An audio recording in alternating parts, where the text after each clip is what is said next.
जय हिंद साथियों, Imran GS research centre पर आपका स्वागत है। साथियों, इससे पहले हमने भारतीय संविधान का भाग 1 से 12 तक अच्छे ढंग से कंप्लीट किए हैं। वो वीडियो एक बार जरूर देख लीजिएगा, क्योंकि एग्जाम दृष्टिकोण से काफी उपयोगी है।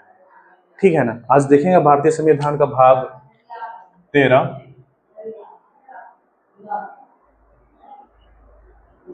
चैप्टर का नाम है व्यापार और वाणिज्य। ये अनुच्छेद 301 से लेकर के 307 के बीच में। ठीक है ना साथियों, मैं खान सर का स्टूडेंट हूँ और वो अक्सर कहा करते हैं कि उतना ही पढ़ना चाहिए जो एग्जाम के एंगल से इम्पोर्टेंट हो। कंटेंट तो बहुत सारे हैं एग्जाम में पढ़ने के लिए, पढ़ना वही चाहिए जिससे क्वेश्चन आता है। ठीक है ना। तो इसमें आर्टिकल 301 से लेकर 307 के बीच में 7 आर्टिकल हैं, मगर इसमें जो 4 आर्टिकल है वही इम्पोर्टेंट है, तो हम आज उसी को देखेंगे। ठीक है ना। तो देखते हैं आर्टिकल 1 में क्या है, सॉरी आर्टिकल 301 में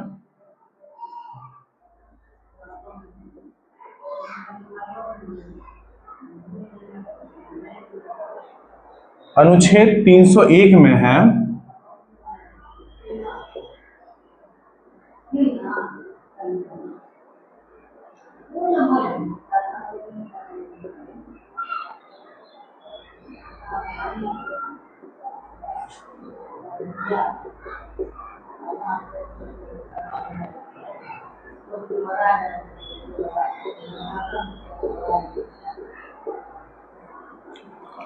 भारत में व्यापार और वाणिज्य की स्वतंत्रता का जिक्र है।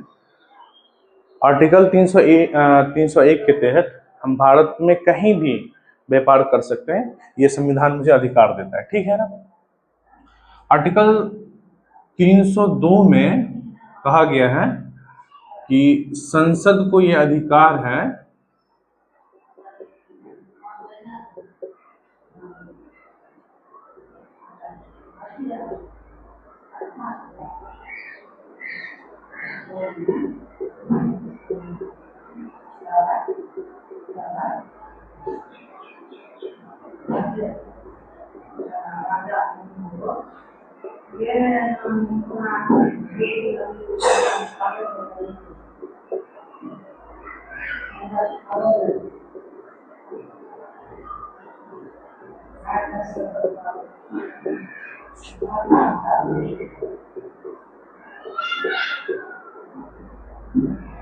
संसद को यह अधिकार है कि राष्ट्र हित को देखते हुए अगर कोई व्यापार हमारे राष्ट्र को खतरा पहुंचाता है तो ये संसद को यह अधिकार है कि वो व्यापार को बंद कर सकते हैं। ठीक है ना,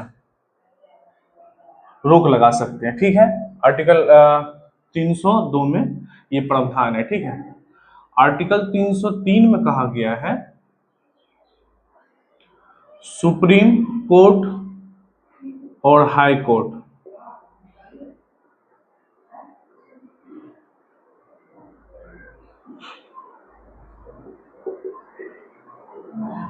संसद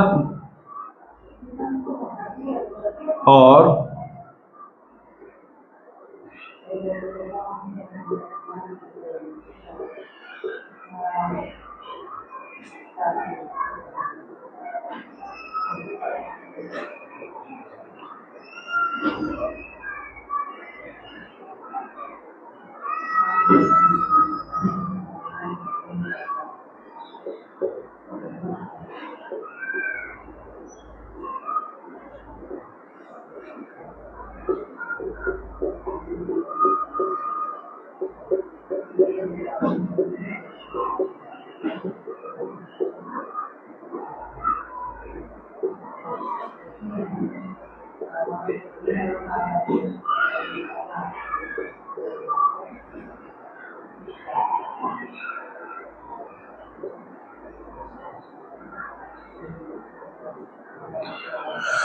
सुप्रीम कोर्ट और हाई कोर्ट संसद या विधानमंडल को ऐसे नियम कानून बनाने पर रोक लगा सकते हैं जो एक दूसरे को क्या करें, प्रभावित करें। ठीक है।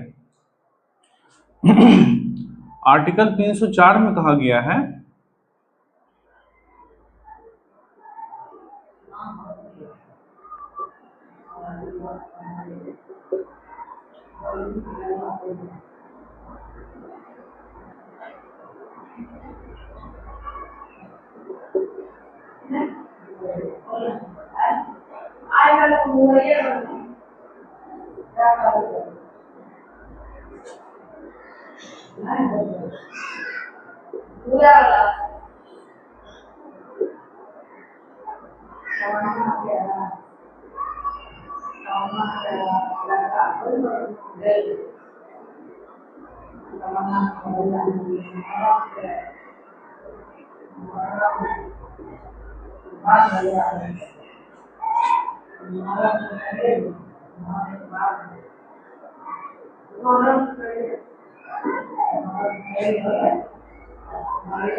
देखिए दोस्तों, इसको हम एग्जाम्पल से समझते हैं। ये कहा गया है कि किसी राज्य में कोई सामान वैध है और दूसरे राज्य में अवैध है, तो उस राज्य में भी वो सामान अवैध हो सकता है। आइए देखते हैं कैसे। मान के चलिए हम एग्जाम्पल ले लेते हैं।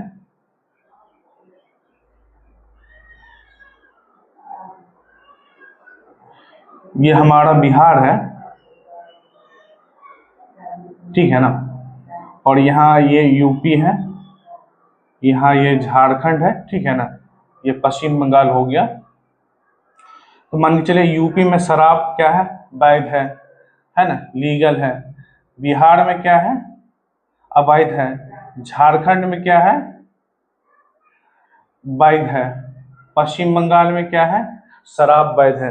ये तीनों राज्य में मान के चलिए शराब वैध करार दिया गया है, लीगल है, और बिहार में तो शराब इलीगल है।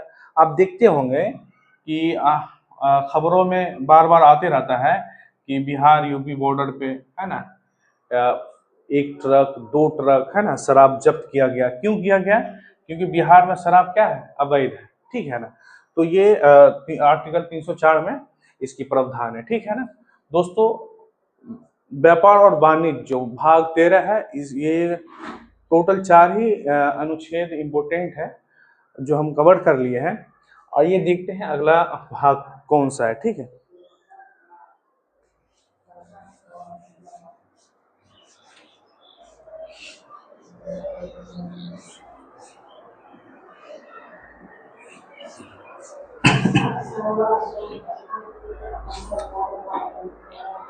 आज देखेंगे हम भारतीय संविधान का भाग 14, संघ एवं राज्य लोक सेवा। ये अनुच्छेद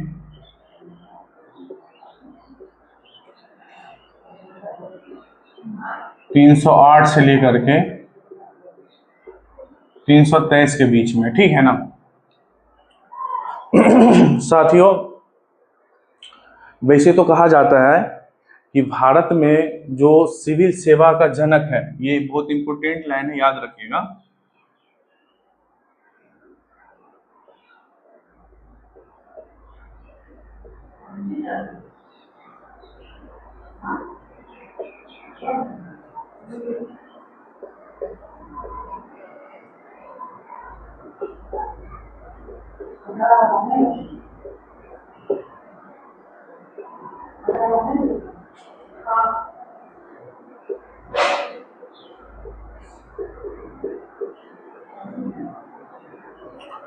लॉर्ड कॉर्नवालिस को कहा जाता है।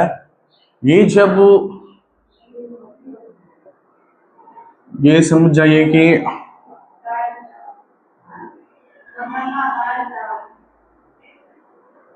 हाँ 1700 मेरे ख्याल से 1786 से 1793 में जब ये भारत का गवर्नर जनरल हुआ करता था, तो उस दौरान ये है ना प्रावधान लाया था कि उस टाइम जो है, जो कलेक्टर, जिसे आज हम जिला अधिकारी करते हैं, है ना, डीएम भी कहा जाता है जिसको, और उसकी नियुक्ति ये जो करते थे मेरिट के बेस पे करते थे, है ना। और चूंकि अंग्रेजी माध्यम से इसका सारा काम धाम होता था, भारतीय जो लोग थे वो अंग्रेजी जानते नहीं थे, ठीक है ना।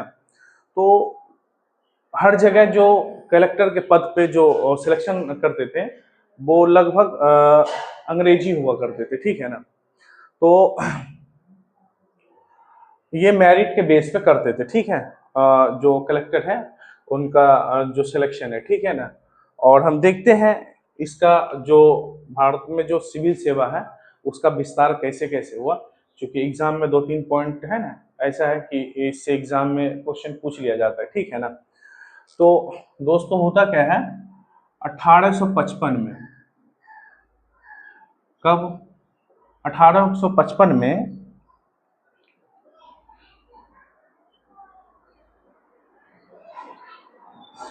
लॉर्ड, क्या नाम है उसका,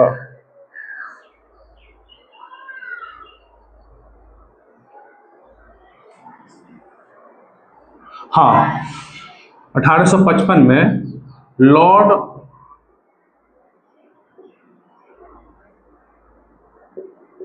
मैकाले के सिफारिश पर, कब, लॉर्ड मैकाले के सिफारिश पर 1855 में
लॉर्ड मैकाले की सिफारिश पे, किसके शासनकाल में, तो लॉर्ड डलहौजी के शासनकाल में, कब, 1855 में, कहा, तो लंदन में सिविल सेवा परीक्षा क्या किया गया, आयोजित किया गया था, ठीक है ना। उस टाइम जो इसका नाम था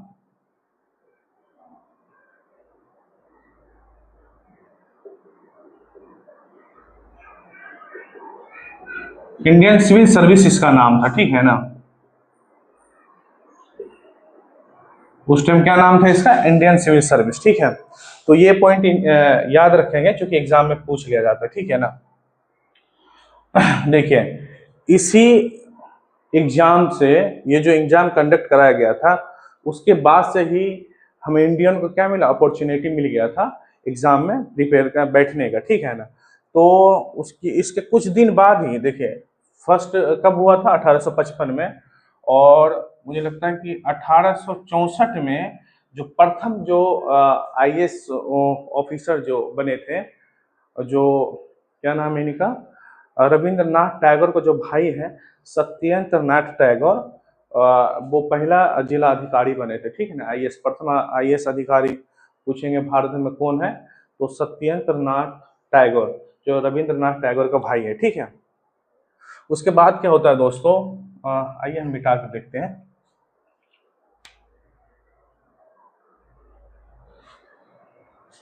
याद रखेंगे पहला जो आईएएस अधिकारी कौन बने थे 1864 में, तो सत्य,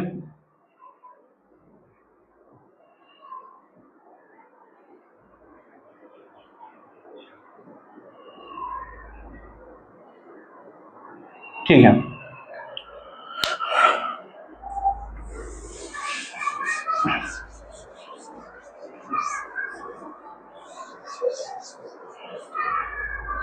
उसके बाद से ही दोस्तों इसका विस्तार होते गया, और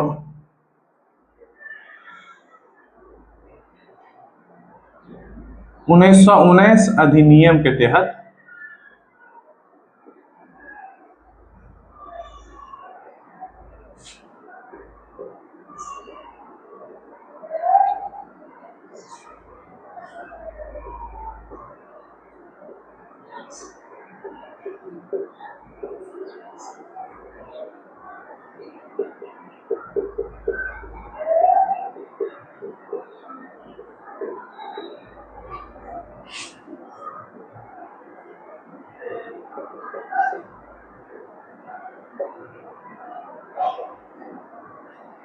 साथियों याद रखेंगे हम, बड़ी इंपॉर्टेंट पॉइंट है।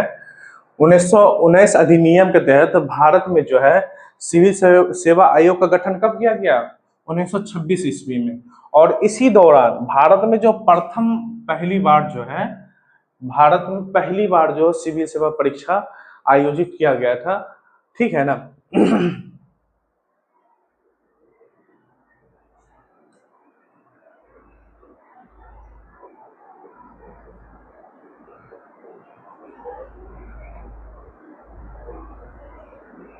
ऐसे लिख देते हैं हम।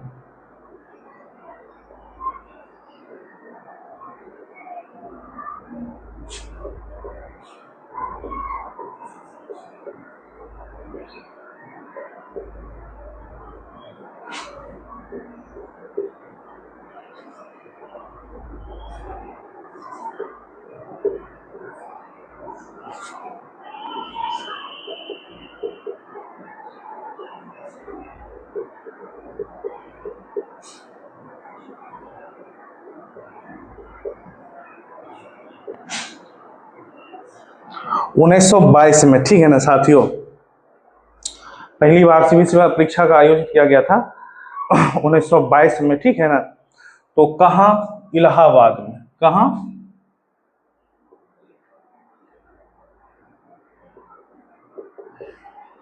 ये भी बड़ी इंपॉर्टेंट लाइन है, इसको भी हम ध्यान रखेंगे। पहली बार भारत में सिविल सेवा परीक्षा आयोजित कहाँ किया गया था? इलाहाबाद में। कब? 1922 में, ठीक है ना। तो ये भी इंपॉर्टेंट लाइन है, हम इसको याद रखेंगे। साथियों इसी के तहत फिर आगे मान के चलिए अधिनियम आते गया, फिर इसका जो भारतीय है उसको है ना और भी संख्या में सिविल सेवा में जोड़ने का मौका मिला, ठीक है ना। इसी तरह विस्तार होते गया और फिर हमारा देश 1947 में आज़ाद हो गया। तो आज़ाद जैसे ही हुआ तो जो पहले जो मान के चलिए इसका नाम था इंडियन सिविल सर्विस, उसके बाद इसका नाम चेंज किया गया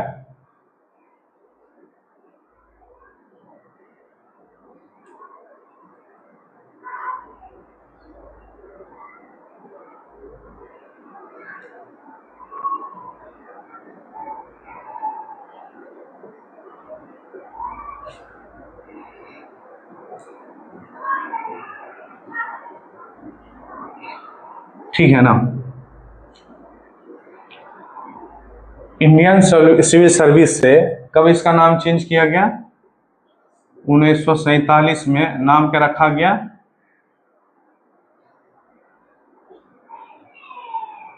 अखिल भारतीय सेवा।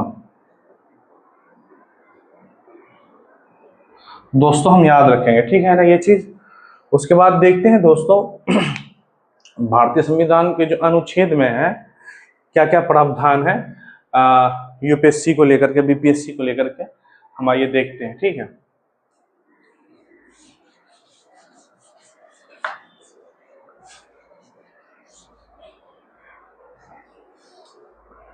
दोस्तों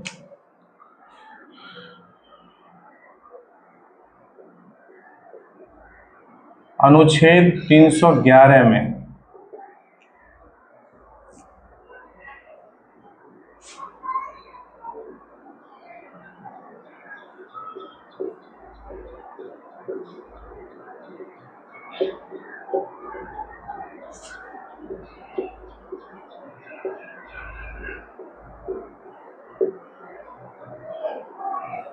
सिविल सेवा की जो पद है उसकी सॉरी उसकी रक्षा के बारे में कहा गया है कि जब तक के आपको कोई ठोस करना है ना, ठोस सबूत नहीं मिल जाता है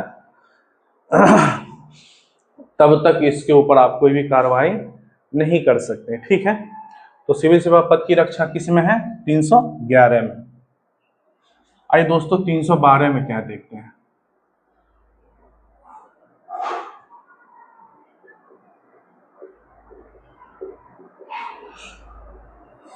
इसको हम इस तरह लिख देते हैं।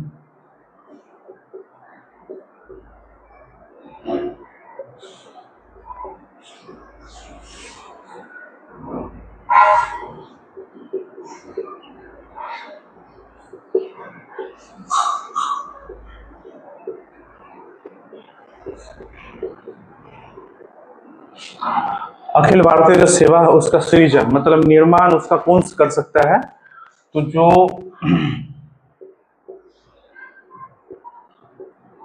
राज्यसभा संसद है,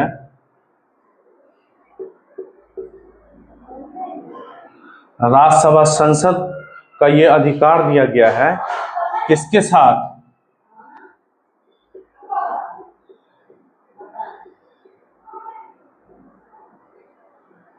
लोकसभा संसद के साथ मिलकर इसका क्या कर सकते हैं? निर्माण कर सकते हैं। भारतीय जो अखिल भारतीय सेवा है उसका राज्यसभा संसद को यह अधिकार दिया गया है कि लोकसभा संसद के साथ मिल करके इसका निर्माण कर सकते हैं। ये किस में प्रावधान है? आर्टिकल 312 में। आइए देखते हैं दोस्तों आर्टिकल 315 में क्या है। मैं फिर से कह रहा हूँ कि खान सर मेरा गुरु हैं, वो हमेशा कहते हैं कि वही चीज पढ़िए जो एग्जाम दृष्टिकोण से काफी महत्वपूर्ण हो। चीजें तो कंटेंट बहुत है, उतना अगर माइंड में लेते हैं तो एक होता ना माइंड के ऊपर बर्डन आ जाएगा, जो चीज हमें याद है वो भी भूल जाएंगे। ठीक है ना, तो सेलेक्टिव चीज पढ़िए जो कि एग्जाम दृष्टिकोण से उपयोगी है। तो इसमें हम देख लेते हैं आर्टिकल 312 के बाद 315 देख लेते हैं। ठीक है, 315 में जो है इसमें यूपीएससी, ठीक है,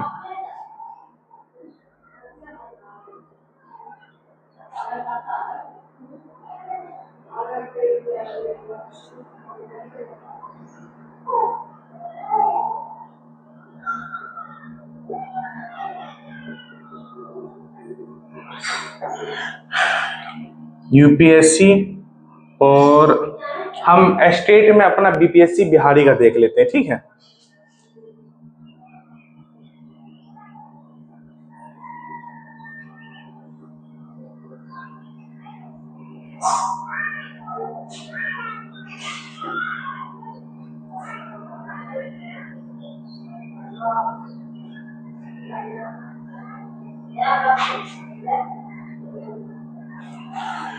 यूपीएससी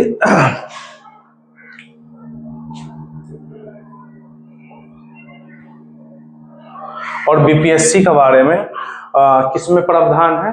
आर्टिकल 315 में। हम जानते हैं कि यूपीएससी जो है, यूपीएससी जो अखिल भारतीय सेवा के अंतर्गत आ जाता है, इसमें जो केंद्र सेवा है उसका जो ग्रुप ए और बी है, ठीक है ना, उसका एग्जाम कौन कंडक्ट कराता है?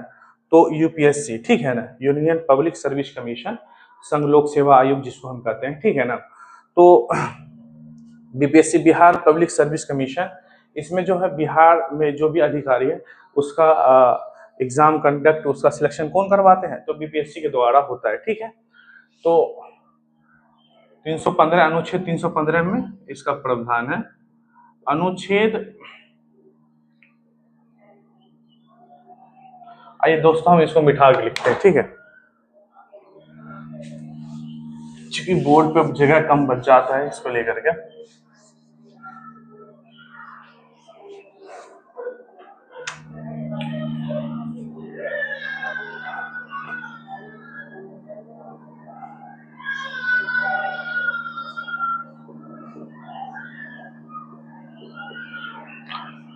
अनुच्छेद 316 में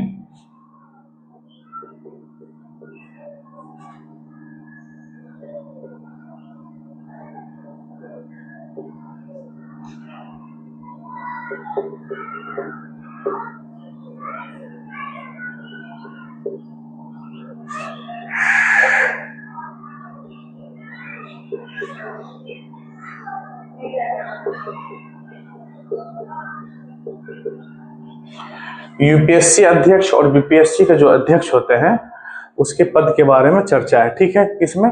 तो अनुच्छेद 316 में। अनुच्छेद 317 में कहा गया है कि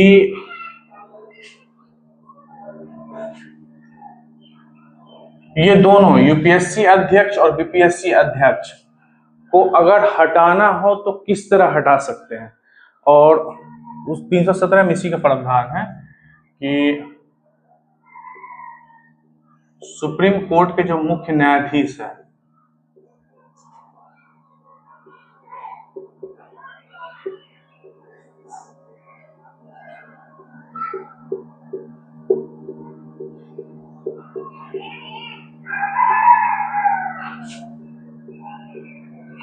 याद रखिएगा दोस्तों, किसके सलाह पर? जो सुप्रीम कोर्ट के जो मुख्य न्यायाधीश है उसके सलाह पर हटा सकते हैं, उसके सलाह पर राष्ट्रपति हटा सकते हैं, ठीक है ना। ये अधिकार सिर्फ राष्ट्रपति को ही है हटाने का, ठीक है। किसके सलाह पर? तो सुप्रीम कोर्ट के जो मुख्य न्यायाधीश है, क्योंकि वो अपने जांच पड़ताल में ये पाएंगे कि अगर वो दोषी हैं तो वो राष्ट्रपति को बोल देंगे कि भाई दोषी करार दिया गया, तो राष्ट्रपति उसी टाइम इसको पद से हटा देंगे, ठीक है। तो 317 में इसका प्रावधान है साथियों।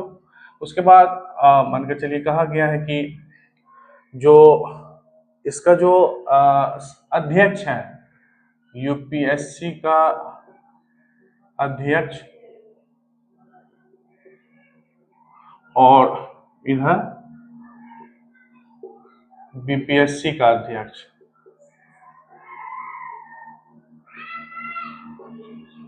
साथियों इसकी जो नियुक्ति जो है, मान के चलिए यूपीएससी अध्यक्ष का नियुक्ति कौन करते हैं? तो राष्ट्रपति करते हैं, ठीक है ना। इनकी नियुक्ति कौन करते हैं? तो राज्यपाल करते हैं, जो राज्य का राज्यपाल होते हैं, ठीक है ना। ये जो है अपनी वार्षिक रिपोर्ट,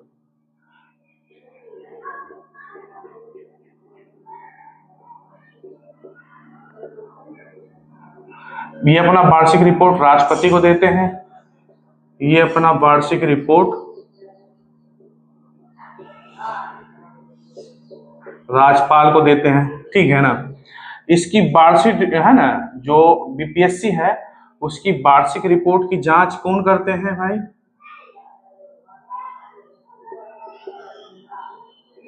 इसकी जो वार्षिक रिपोर्ट की जांच कौन करते हैं? तो यूपीएससी करते हैं, ठीक है ना। बीपीएससी का जो वार्षिक रिपोर्ट की जांच कौन करते हैं? यूपीएससी करते हैं, ठीक है। और इसको जो गाइड देते हैं, एक है ना गाइडलाइंस कौन देते हैं बीपीएससी को? तो यूपीएससी देते हैं, ठीक है।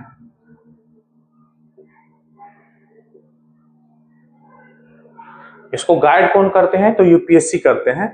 ये कुल मिलाकर के यूपीएससी बीपीएससी के बारे में था, ठीक है ना। दोस्तों हम आइए देखते हैं कि जो सेवा है कितने प्रकार के होते हैं, एक चार्ट के माध्यम से समझ लेते हैं, उसके बाद जो हमारी डॉट है वो क्लियर हो जाएगी, ठीक है। तो ये इम्पोर्टेंट जो बातें थी यूपीएससी बीपीएससी को लेकर के हम याद रखेंगे, ठीक है ना। आइए जो देखते हैं दोस्तों सेवा कितने प्रकार की होती है, ठीक है। उनकी नियुक्ति कौन करता है, सैलरी कौन देता है, ठीक है ना, ये सारा चीज देखते हैं। सबसे पहले देख लेते हैं अखिल भारतीय सेवा।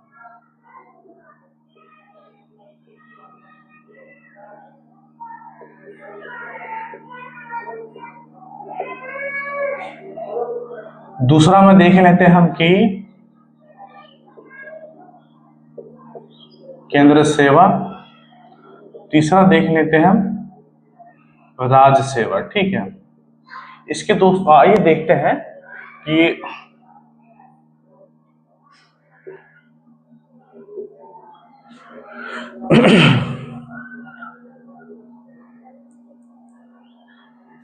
इनकी जो नियुक्ति जो है कौन करते हैं, ठीक है। नियुक्ति देख लेते हैं उसके बाद वेतन देख लेते हैं, ठीक है ना। और कार्य स्थान देख लेते हैं इसका कौन है, ठीक है ना।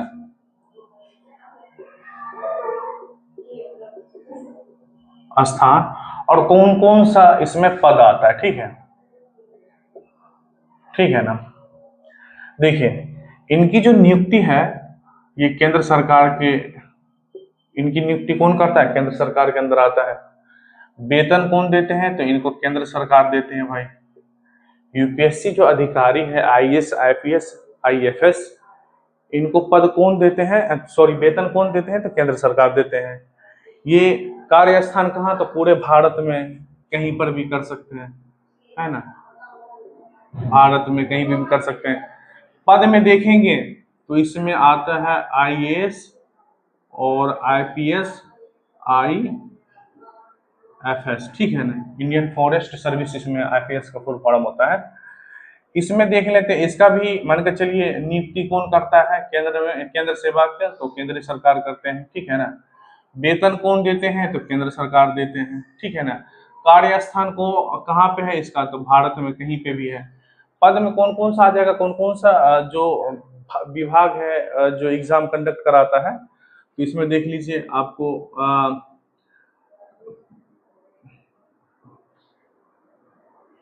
रेलवे जो एक डिपार्टमेंट है वो हो गया आपको, ठीक है ना। बैंक हो गया, ठीक है।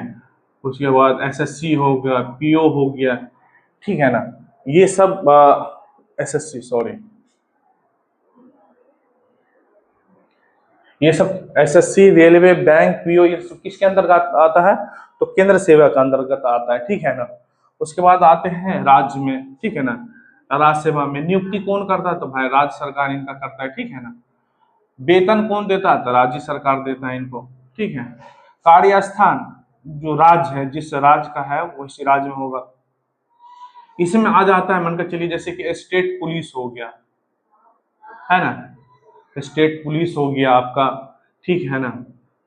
और जैसे अपना बिहार में है बीपीएससी, वो कई सारा एग्जाम कंडक्ट कराता है, तो बीपीएससी आ गया अपना, ठीक है ना।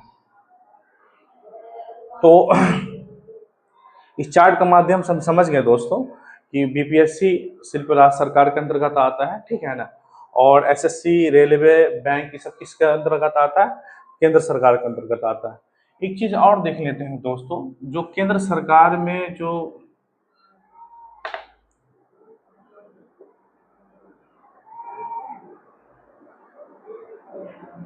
केंद्र सरकार को जो देखिए,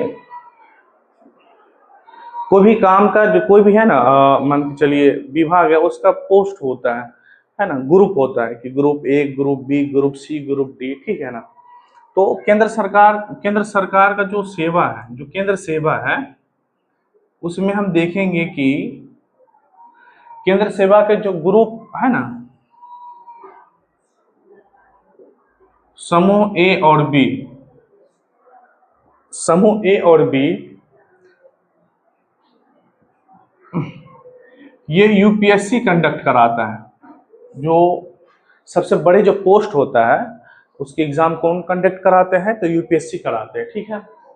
उसके बाद जो सी ग्रुप है, समूह सी है या ग्रुप हम इसको कह सकते हैं, ग्रुप सी का जो एग्जाम है वो कौन कंडक्ट कराते हैं, तो एसएससी कराते हैं, स्टाफ सिलेक्शन कमीशन कराते हैं।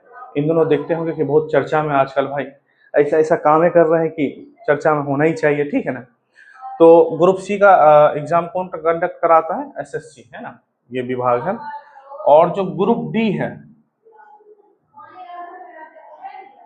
ग्रुप डी है जो डिपार्टमेंटल है, जिस डिपार्टमेंट में ग्रुप डी का जरूरत है वो डिपार्टमेंटल ही एग्जाम करवाएंगे, ठीक है ना। जैसे रेलवे में देखते हैं, रेलवे ग्रुप डी का, ठीक है ना, वो विभाग है वही एग्जाम कंडक्ट कराता है, ठीक है। तो दोस्तों हम समझ गए, ठीक है ना। और एक पॉइंट देख लेते हैं दोस्तों कि ये जो यूपीएससी का, यूनियन पब्लिक सर्विस कमीशन जो है, वो जो उसका जो सिलेक्शन होता है, वो ट्रेनिंग कहाँ पे लेते हैं, तो आइए देखते हैं।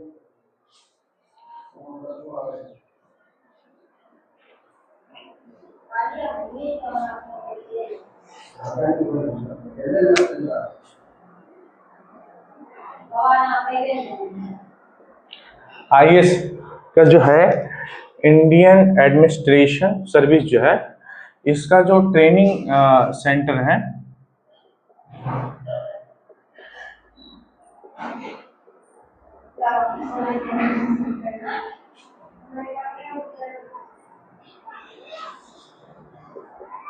इसका जो ट्रेनिंग सेंटर है ये कहाँ पे पड़ता है?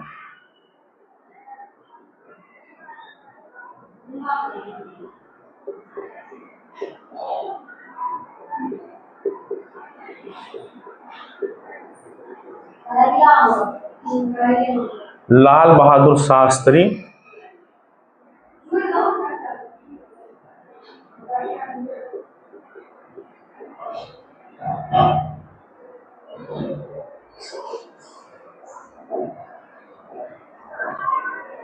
लाल बहादुर शास्त्री प्रशासनिक एकेडमी को क्या कहते हैं?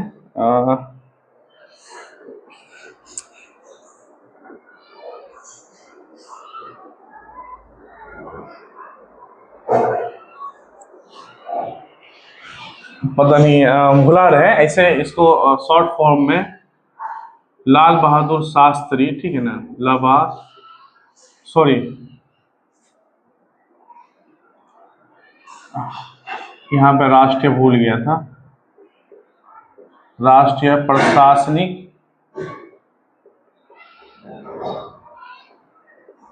एकेडमी लिख देते हैं, ठीक है ना, ठीक है ना।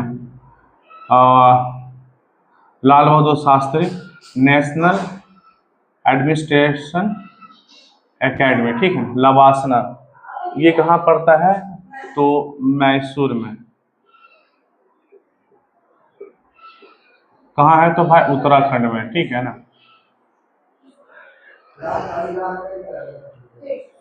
उसके बाद दोस्तों आईपीएस का जो ट्रेनिंग सेंटर है ये है